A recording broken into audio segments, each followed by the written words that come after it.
When I was a kid, I used to dream about flying through space.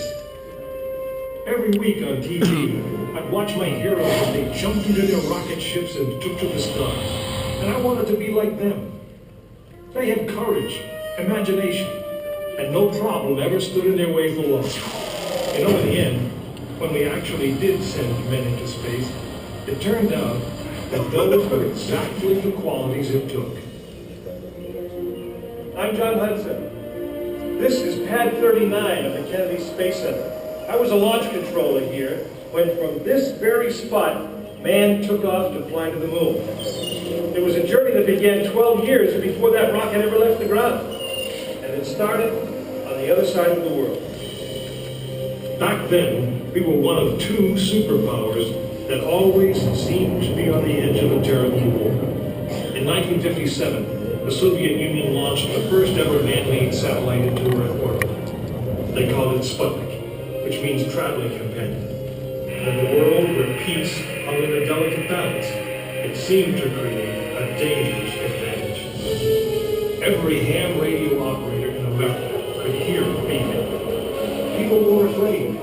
Were the Soviets looking down on us, watching us? If they could make a satellite pass over our cities, could they do the same with a bomb? Our own space program kicked into high gear, and less than 2 months later, we were ready to launch our own satellite.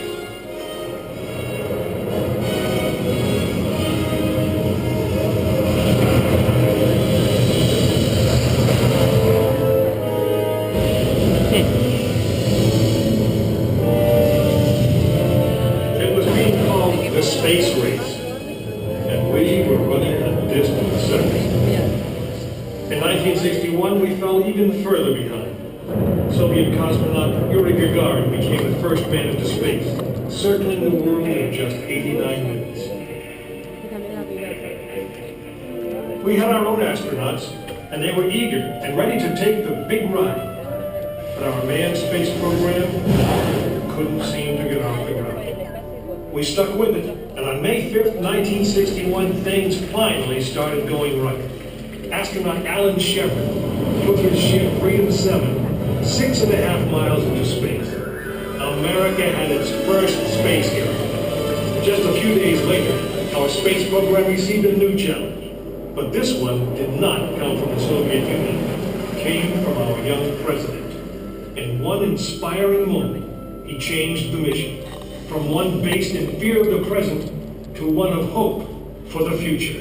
But why, some say, the moon? Why choose this as our goal? And they may well ask, why climb the highest mountain? Why 35 years ago, fly the Atlantic? Why does Rice play Texas? We choose to go to the moon. We choose to go to the moon.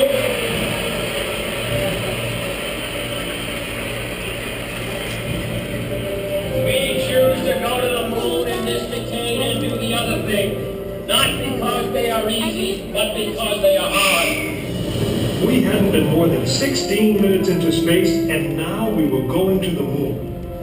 We would have to design a rocket the size of a 36-story office building, put it together with the precision of a microscope, and accelerate it to the speed of the bullet.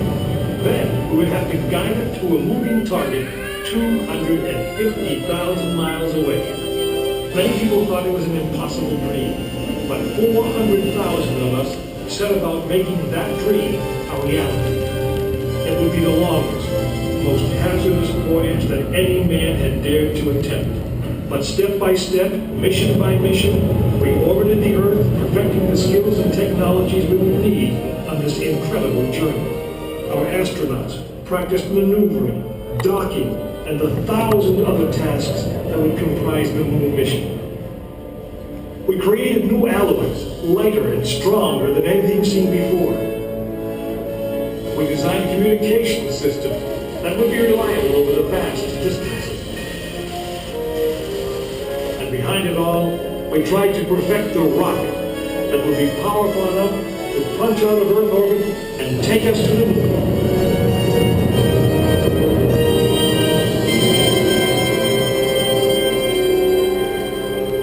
One day, however, the dream of flying to the moon almost slipped away. It was January 27th, 1967. Astronauts Virgil Gus Grissom, Edward White, and Roger Chaffee were on board Apollo 1 for a plugs-out test, a full-scale dress rehearsal for the actual launch. Suddenly it happened. There was a fire in the capsule. 3 men whose lives had been in our hands were lost. Surely the opening vistas of space promise high costs and hardships, as well as high reward. But this country of the United States was not built by those who waited and rested and wished to look behind them. After Apollo 1, some thought we'd failed, and that the moon was out of our reach. But we owed it to those men, to learn from their sacrifice, and to carry on. We started taking the Apollo vehicle apart, piece by piece. Was the design flawed? Had safety been compromised? Tough questions. And we spent 1.5 years redesigning the spacecraft so that no astronaut's life would ever be at risk because we overlooked something, or because we could have done something better. A moon rocket is 91% high explosive, and it goes into the most unforgiving, hazardous environment there is. We could never make it risk-free, and the men who flew them knew that. We didn't send men into space again until Apollo 7 orbited the Earth testing some of the new design. When everything worked perfectly, the decision was made. The next mission would travel to the moon. It was mankind's destiny to leave the shores of our planet behind and strike out across the vast ocean of space. In the great span of our history, now was the time that we could. Now was the time that we would. We stood on the eve of the longest, most dangerous journey that any man had ever undertaken. And it would be taken by Frank Borman, James Lovell, and William Anders, the crew of Apollo 8. Through those doors, you'll find the firing room, launch control, just as it was on December 21st, 1968. Please gather all of your belongings.